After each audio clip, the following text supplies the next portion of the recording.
എൻ്റെ വണ്ടികൾ അവിടെ ഇവിടെ സ്ഥലമില്ലാത്തതുകൊണ്ടാണ് അവിടേക്ക് വെച്ചത്.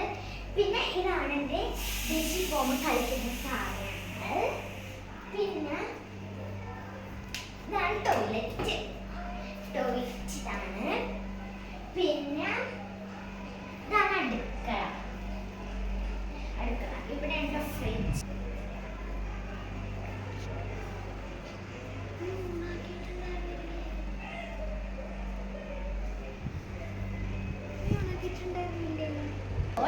ഇതാണ് എൻ്റെ ഉണ്ണിയൻ സേന വാപ്പയും കിടക്കുന്ന റൂം.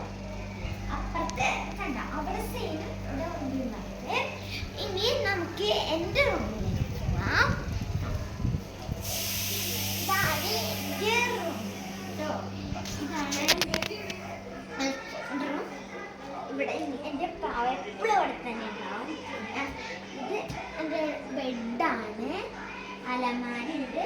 പിന്നെ എൻ്റെ പൂച്ച അതിൻ്റെ പട്ടത്ത് തെറ്റുണ്ട് കേട്ടോ. പിന്നെ യൂണിഫോം. പിന്നെ ഇതാണ് എൻ്റെ ഫേവറേറ്റ്. ഇത് ചെവി വെച്ചിട്ട് ഇങ്ങനെയാണ് കണ്ടോ.